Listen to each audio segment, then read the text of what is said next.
സുഹൃത്തുക്കളെ, അൺമാസ്കിംഗ് അത്തീസം എന്നുള്ള ഒരു ചാനലുണ്ടല്ലോ. പ്രത്യേകിച്ചിട്ട് നമ്മുടെ സുഹൃത്തുക്കളായ മുസ്ലിങ്ങളാണത് ചെയ്യുന്നത്. അപ്പോൾ ഈയിടെ ഈ ഹേമ കമ്മീഷൻ റിപ്പോർട്ട് അതുമായി ബന്ധപ്പെട്ട് അവർ യുക്തിവാദികൾക്കെതിരെ അല്ലെങ്കിൽ മതം വിട്ടവർക്കെതിരെ, നിരീശ്വരവാദികൾക്കെതിരെ ചില പ്രസ്താവനകൾ നടത്തി. യുക്തിവാദികളൊക്കെ ലൈംഗിക ചൂഷകന്മാരാണ്, അല്ലെങ്കിൽ സ്ത്രീകളെയൊക്കെ കഴുകന്മാരെ പോലെ പിടിക്കുകയാണ്, അവരെയൊക്കെ മുസ്ലിം കുടുംബങ്ങളിൽ നിന്ന് ചാടിച്ചു കൊണ്ടുവന്ന് അവരെ കുഴപ്പത്തിലാക്കുകയാണ് എന്നൊക്കെയാണ് അവർ ആരോപിക്കുന്ന കുറ്റം. അപ്പം ആരാണ് ഇതിന് കാരണക്കാർ? ഇപ്പോൾ മനുഷ്യന്മാരായാൽ എല്ലാ വിഭാഗവും എല്ലാവരിലും ഉണ്ടാകും. തീർച്ചയായിട്ടും ക്രിമിനലുകൾ ഉണ്ടാവും. ഒരു പെണ്ണ് തട്ടമിട്ടില്ലെങ്കിൽ, ഒരു പെണ്ണ് ഡാൻസ് കളിച്ചില്ലെങ്കിൽ അവരെ മഹലിൽ നിന്ന് പുറത്താക്കുന്നതും അവരെ ആട്ടി ഓടിക്കുന്നതും ആരാണ്? അതുകൊണ്ടല്ലേ അവർ കഴുകന്മാരുടെ കൈകളിൽ എത്തിപ്പെടുന്നത്. നമ്മളെന്താണ് അത് മനസ്സിലാക്കാത്തത്? അതെന്തുകൊണ്ടാണ് ചിന്തിക്കാത്തത്? തലയിൽ തട്ടമിടുന്ന ഒരു ചോയ്സാണെന്ന്. അത് നിങ്ങൾ അമേരിക്കയിൽ പോകുമ്പോൾ അതൊരു ചോയ്സായിട്ട് മാറുന്നു. പക്ഷേ നമ്മുടെ നാട്ടിൽ അതൊരു ചോയ്സാണോ? അല്ലല്ലോ. ഒരു സ്ത്രീക്ക്, പുരുഷന്മാർക്ക് ഈ പറയുന്നവർ തന്നെ നല്ല കളറുള്ള ഡ്രസ്സുകൾ ധരിച്ചിട്ട്, ഓക്കെ, ഡ്രസ്സുകൾ സ്ത്രീകളും ധരിക്കാറുണ്ട്, എല്ലാവരും ധരിക്കാറുണ്ട്. പക്ഷേ അത് പൊതുസ്ഥലങ്ങളിൽ കാണിക്കാൻ അവർക്ക് സാധിക്കാറില്ല. ദുബായിൽ പോയി കഴിഞ്ഞാൽ അവിടെ സ്ത്രീകൾ കറുത്ത വസ്ത്രം ധരിക്കും, പുരുഷന്മാർ വെള്ള വസ്ത്രം ധരിക്കും. അതൊരു യൂണിഫോമാണ്. അറബികൾ തന്നെ ഇപ്പോൾ ഈ ടർബനൊക്കെ മാറ്റിയിട്ട് ഷാളാക്കി മാറ്റി. പക്ഷെ നമ്മളിന്നും 1400 വർഷം മുന്നേയുള്ള ടർബൻ ചുറ്റിയിട്ടാണ് നടക്കുന്നത്. കേരളത്തിലെ മുഹമ്മദിൻ്റെ അടിമകൾ.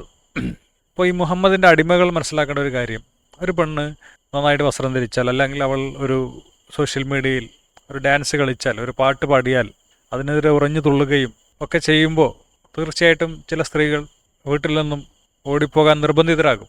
അല്ലെങ്കിൽ അവൾക്ക് ഇഷ്ടപ്പെട്ടൊരു പുരുഷനെ കല്യാണം കഴിച്ചു. അത് നമ്മളെ മതക്കാരനായിക്കൊള്ളണമെന്നില്ല, നമ്മുടെ സമുദായക്കാരനായിക്കൊള്ളണമെന്നില്ല. അതിൻ്റെ പേരിൽ നമ്മൾ തന്നെ പറയുന്ന പോറ്റി വളർത്തിയ, കാല് വളരുന്നുണ്ടോ കൈ വളരുന്നുണ്ടോ എന്നൊക്കെ പോറ്റി വളർത്തിയ മകൾ, അവളുടെ ഇഷ്ടം, അവളായ ഒരാളെ കൊന്നു കഴിഞ്ഞാൽ, മോഷണം നടത്തി കഴിഞ്ഞാൽ മഹലിൽ നിന്ന് പുറത്താക്കുന്നില്ല, ഉണ്ടോ? ഇല്ല. അപ്പോൾ അവളുടെ ഇഷ്ടത്തിനനുസരിച്ച് ആർക്കും ബുദ്ധിമുട്ടില്ലാതെ, ആരെയും ദ്രോഹിക്കാതെ നല്ല വസ്ത്രം ധരിച്ചാൽ, ഒരു പാട്ട് പാടിക്കഴിഞ്ഞാൽ, ഇൻസ്റ്റഗ്രാമിൽ ആൺകുട്ടികൾ എന്തൊക്കെ ചെയ്യുന്നു?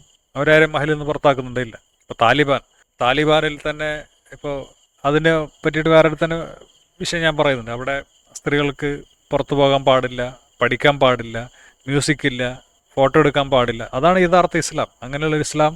എന്നാലും താലിബാന് ഒരുപാട് കാര്യങ്ങളിൽ മുഹമ്മദ് നബിയെ പോലെ 100% ഇസ്ലാമായിട്ട് ജീവിക്കാനൊന്നും പറ്റില്ല. ഒരുപാട് കാര്യങ്ങൾ അവർ വിട്ടുവീഴ്ച ചെയ്യും. എന്നാലും അവർ അത് ഫോളോ ചെയ്യാൻ ശ്രമിക്കുന്നുണ്ട്, അല്ലേ? 5 വക്ത് നിസ്കരിക്കുക എന്നുള്ളതാണ് ഇസ്ലാമിലെ ഏറ്റവും വലിയ രണ്ടാമത്തെ കാര്യം.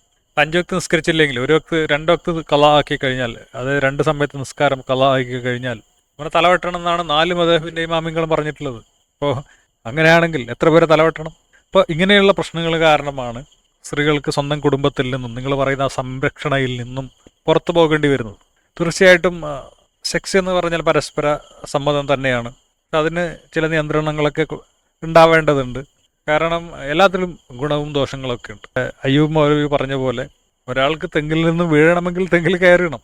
തെങ്ങിൽ കയറാത്തവർ തെങ്ങിൽ നിന്ന് വീഴാറില്ല. അത് സത്യമാണ്. പക്ഷെ എല്ലാ തെങ്ങിൽ കയറ്റക്കാരും വീഴുന്നവരല്ല.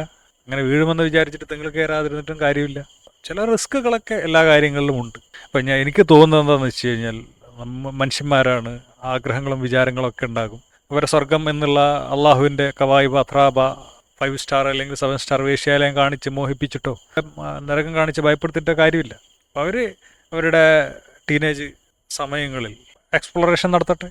എന്നിട്ട് ഒരു പക്വതൊക്കെ വന്ന് കാര്യങ്ങളൊക്കെ, ഒരുപാട് തേപ്പും വരസലും ഒക്കെ കിട്ടി, കാര്യങ്ങളൊക്കെ ആണും പെണ്ണും ആയാലും ഒക്കെ ഒരു പ്രായമാകുമ്പോൾ, 30 വയസ്സൊക്കെ ആകുമ്പോൾ ഏകദേശം ഒരു ജീവിതത്തെ പറ്റിയിട്ടൊക്കെ എല്ലാ തരത്തിലും അവർക്കൊരു പക്വത വന്നിട്ടുണ്ടാകും. അപ്പം അങ്ങനെയുള്ള സമയത്ത് അവർക്ക് ഫാമിലി ഉണ്ടാക്കാനുള്ള, അടുത്ത തലമുറ ഉണ്ടാക്കാനുള്ള ശ്രമങ്ങൾ ആരംഭിക്കാം.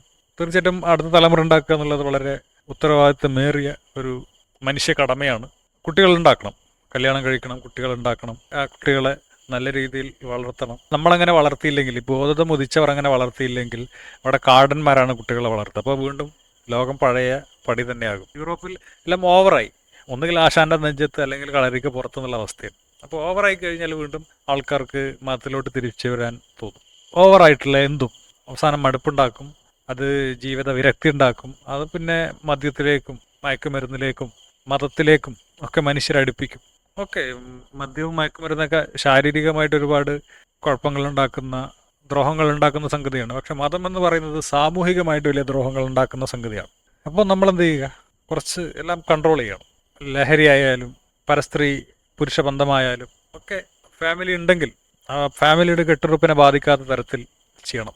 മാത്രമല്ല ഈയിടെ പാർവതി ജയറാമിൻ്റെ സഹധർമ്മിണി പറഞ്ഞൊരു കാര്യം വളരെ പ്രാധാന്യത്തോടെ കേട്ടിരുന്നു. ഇത് പറയുന്നത് അവരുടെ മകനോട് അവർ പറഞ്ഞു, നീ പെൺകുട്ടികളായിട്ട് എന്ത് കളി വേണമെങ്കിൽ കളിച്ചു, പക്ഷേ അതൊക്കെ നിന്റെ പെങ്ങളോട് മറ്റുള്ള പുരുഷന്മാർ ചെയ്യാൻ ഇഷ്ടപ്പെടുന്നത് മാത്രമേ ആകാവൂ എന്നാണ് പറഞ്ഞത്. അതെ, നമ്മുടെ വീട്ടിലെ പെങ്ങന്മാരോടും ഉമ്മയോടും അത് പറയാൻ പാടില്ല, കാരണം എല്ലാവരും വ്യക്തി സ്വാതന്ത്ര്യമുള്ളവരാണ്, വെവ്വേറെ ആളുകളാണ്. എങ്കിലും നമ്മുടെ ഉമ്മയോട് മറ്റുള്ളവരെങ്ങനെ പെരുമാറണം, അല്ലെങ്കിൽ നമ്മളുടെ മാതാവിനോട് മറ്റുള്ളവരെങ്ങനെ പെരുമാറണം, നമ്മുടെ പിതാവിനോട് മറ്റുള്ളവരെങ്ങനെ പെരുമാറണം, നമ്മുടെ പെങ്ങളോട് മറ്റുള്ളവരെങ്ങനെ പെരുമാറണം, നമ്മളുടെ മകളോട് മറ്റുള്ളവരെങ്ങനെ പെരുമാറണം എന്നുള്ള രീതിയിൽ വേണം മറ്റുള്ളവരോട് പെരുമാറാൻ. അങ്ങനെയാവുമ്പോൾ പ്രശ്നമില്ല. ഈ ചൂഷണം എന്നുള്ള തരത്തിൽ, അല്ലെങ്കിൽ അവരൊരു ഭോഗവസ്തുവായിട്ട് മാത്രം, അല്ലെങ്കിൽ അവരെ ശത്രുതാപരമായിട്ട്, അല്ലെങ്കിൽ അവരെ നശിപ്പിക്കുക എന്നുള്ള ചിന്താഗതിയോടുകൂടി അങ്ങനെ ചെയ്യുമ്പോൾ അത് മോശമാണ്, അസാൻമാർഗികമാണ്, ദാരുണമാണ്. ആരോടായാലും നമ്മളൊരു ഗുണകാംക്ഷ വേണം, പ്രത്യേകിച്ചിട്ടും നമ്മളോട് അടുപ്പമുള്ള ആളുകൾ ആരായാലും, ബന്ധം പുലർത്തുന്നവരായാലും അല്ലെങ്കിലൊക്കെ അവരോട് ഒരു ഗുണകാംക്ഷ വേണം. തീർച്ചയായിട്ടും സംഘി അല്ലെങ്കിൽ സുഡാപ്പി മൈൻഡുള്ള, കൃസംഗി മൈൻഡുള്ള ആളുകൾ ഒരുപക്ഷെ യുക്തിവാദ കുപ്പായമിട്ട് നടക്കുന്നുണ്ടാവാം. അവരുടെ ഒരു സംഗതി എന്താണെന്ന് വെച്ച് കഴിഞ്ഞാൽ, ചില സംഘി മൈൻഡുള്ള ആളുകൾ, ഇപ്പോൾ ലവ് ജിഹാദ്, ലവ് കുരുക്ഷേത്ര എന്നുള്ളതൊക്കെ സംഘി പ്രൊപ്പഗാൻഡയാണ്. എന്തായാലും ഞാൻ എൻ്റെ ജീവിതത്തിൽ അങ്ങനെ നടക്കുന്ന ആളുകളെ കണ്ടിട്ടില്ല. ഒരുപക്ഷെ ഞാനൊരു ജിഹാദി ആയതുകൊണ്ടായിരിക്കും എനിക്കങ്ങനെ കാണാൻ പറ്റാത്തത്. ഹിന്ദു പെണ്ണിനെ പിഴപ്പിക്കുക എന്നുള്ളത് സംഗതി ഒരു മനോരോഗമാണ്. പിഴപ്പിക്കുക എന്നുള്ളൊരു സംഭവമില്ല.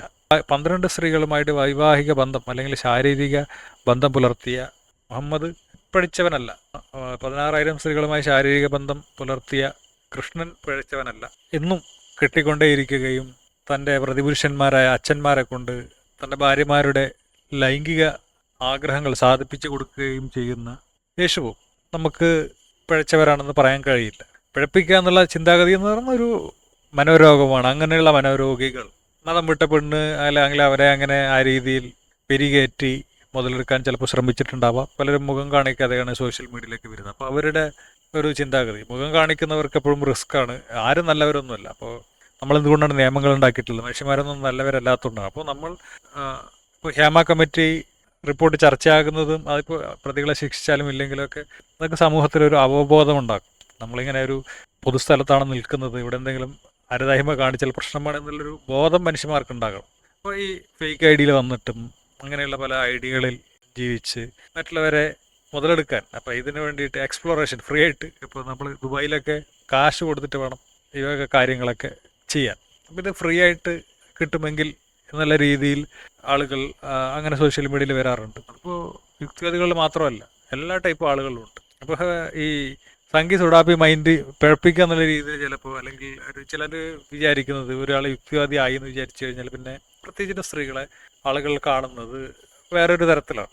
അത് അവരുടെ കുഴപ്പമാണ്.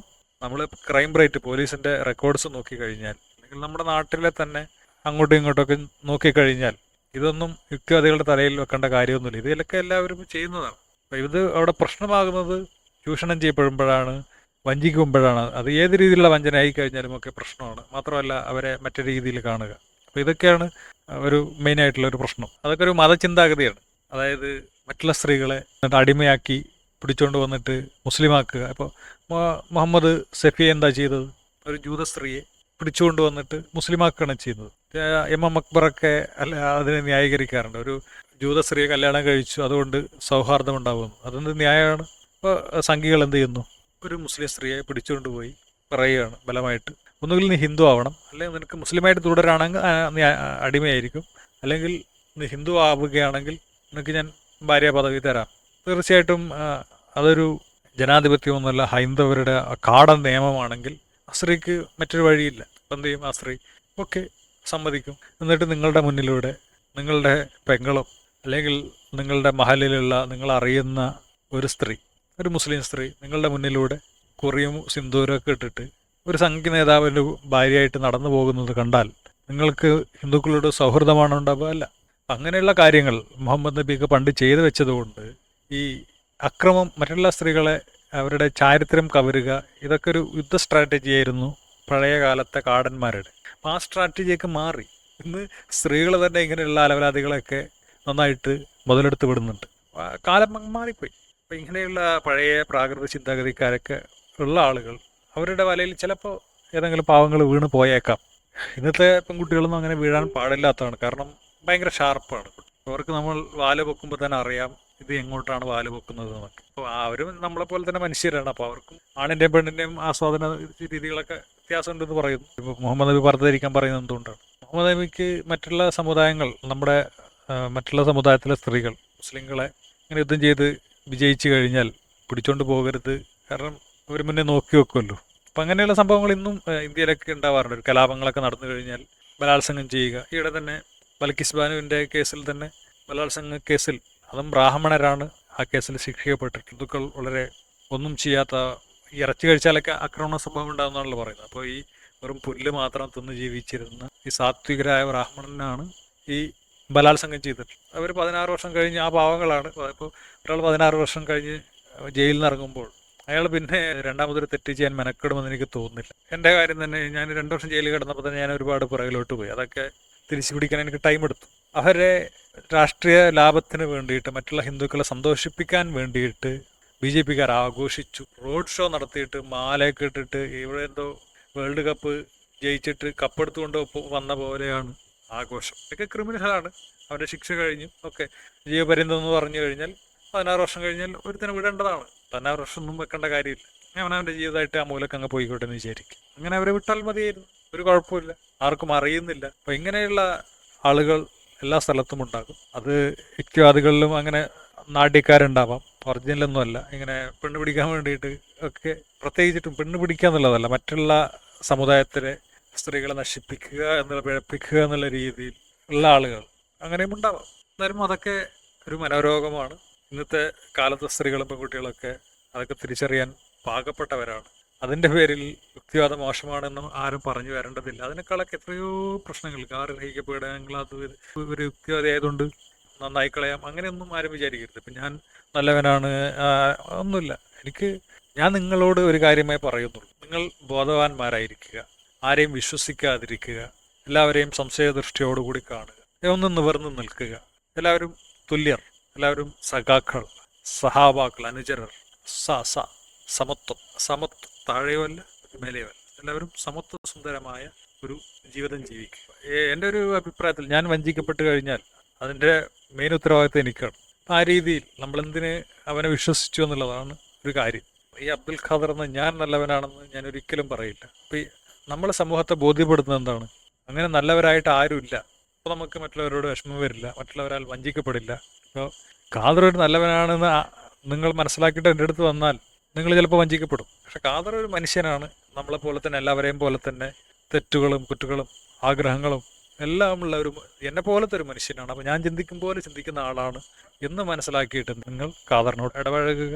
തീർച്ചയായിട്ടും അങ്ങനെ ഇടപെട്ട് കഴിഞ്ഞാൽ നിങ്ങൾക്ക് കൂടുതൽ ചൂഷണത്തിന് വിധേയമാകേണ്ടി വരില്ല.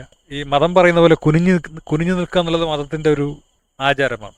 5 നേരം അള്ളാഹുവിന് കുനിഞ്ഞു നിൽക്കുക എന്നുള്ളത് ഇസ്ലാം മതം. ക്രിസ്തു മതത്തിലും കുനിഞ്ഞു നിൽക്കണം, കണ്ണടച്ച് നിൽക്കണം. ഹിന്ദു മതത്തിലും കുനിഞ്ഞും കണ്ണടച്ച് നിൽക്കണം. അപ്പോൾ കണ്ണ് തുറന്ന് നിവർന്ന് നിൽക്കുക, കുനിഞ്ഞു നിൽക്കരുത്. കുനിഞ്ഞു നിൽക്കുന്നത് ആരെങ്കിലും കണ്ടു കഴിഞ്ഞാൽ ഒരു പക്ഷേ അവർ എന്തെങ്കിലും ചെയ്തേക്കാം. അത് നിങ്ങൾ കുനിഞ്ഞു നിന്നതുകൊണ്ടാണ്.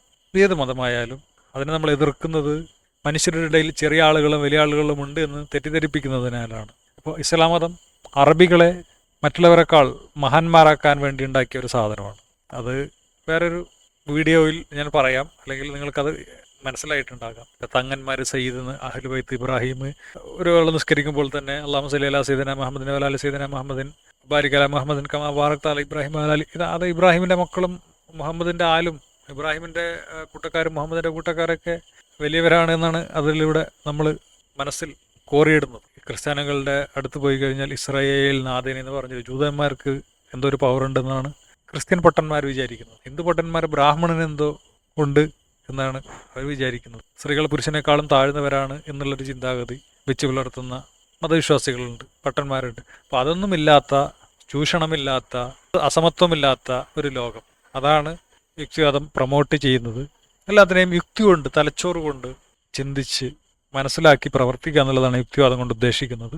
അല്ലാതെ ബ്ലാങ്ക് ആയിട്ട് ഇപ്പം ഞാൻ എന്തെങ്കിലും പറഞ്ഞു കഴിഞ്ഞാൽ അങ്ങനെ അപ്പടി എന്നെ വിഴുങ്ങുന്നതോ അല്ലെങ്കിൽ എന്നെ നിങ്ങൾ ആരാധിക്കുന്നതോ അല്ലെങ്കിൽ ഞാൻ പറഞ്ഞതെല്ലാം ശരിയാണെന്ന് നിങ്ങൾ വിശ്വസിക്കുന്നതോ അതെല്ലാം തെറ്റാണ്. ഞാൻ എന്തെങ്കിലും പറഞ്ഞിട്ടുണ്ടെങ്കിൽ തെളിവിടെ അടിസ്ഥാനത്തിലാണോ പറയുന്നത്, അല്ലെങ്കിൽ അതിൽ യുക്തിയുണ്ടോ നിങ്ങൾ ചിന്തിച്ച് നോക്കുക, നിങ്ങൾക്ക് ഉള്ള അറിവുകൾ അതിൻ്റെ അടിസ്ഥാനത്തിൽ അതൊന്ന് വിലയിരുത്തി നോക്കുക എന്നൊക്കെ ഞാൻ പറയുന്നുള്ളൂ, അല്ലെങ്കിൽ യുക്തിവാദികൾ പറയുന്നുള്ളൂ. അപ്പോൾ ചൂഷണവും മറ്റും യുക്തിവാദികളുടെ ഇടയിൽ മാത്രമല്ല, അത് എല്ലാവരുടെ ഇടയിലും ഉണ്ട്. നമ്മുടെ കുട്ടികളെ അയാൾ ഒരു വിശ്വാസിയല്ല അല്ലെങ്കിൽ ഒരു നബിയെ കുറ്റം പറഞ്ഞ് എവിടെയോ ഉള്ള നബിയെ, അല്ലെങ്കിൽ ഒരു കാലത്തും ജീവിച്ചിരുന്നോ ഇല്ലയെന്ന് ഉറപ്പില്ലാത്തൊരു നബിയെ വിശ്വസിച്ചില്ല, അല്ലെങ്കിൽ അള്ളാഹു എന്ന് പറയുന്ന ഒരു ആൾക്ക് വേണ്ടിയിട്ട് ഒന്ന് കുനിഞ്ഞു നിന്നില്ല, അല്ലെങ്കിൽ വേറൊരു മനുഷ്യനെ കല്യാണം കഴിച്ചു, അത് ചിലപ്പോൾ നമ്മുടെ മതത്തിൽപ്പെട്ടവരായിരിക്കും, നമ്മുടെ സമുദായത്തിൽപ്പെട്ടവരായിരിക്കും, എന്നിട്ട് അവരെ നമ്മൾ അകറ്റി നിർത്തിയാൽ, എന്നിട്ട് അത് ഞാൻ പറഞ്ഞു വെക്കാം, എന്നിട്ട് അവളെ ഒരു സ്ത്രീ, അത് വലിയൊരു വേറൊരു വിഷയമാണ്. അപ്പോൾ അവളുടെ നാശം ആഗ്രഹിക്കാൻ, അവളുടെ നാശം ആഘോഷിക്കാൻ അവസരം കാത്തിരിക്കുന്ന, അത് ആഘോഷിക്കുന്ന, അത് പത്രത്തിലും വീഡിയോയിലുമൊക്കെ അത് പറഞ്ഞ് ആഘോഷിക്കുന്ന ആളുകൾ, അങ്ങനെയുള്ള ഭീകരന്മാർ മതങ്ങളിലുണ്ട്. അങ്ങനെയുള്ള ഭീകരന്മാരെ മതം സൃഷ്ടിക്കുന്നുണ്ട്.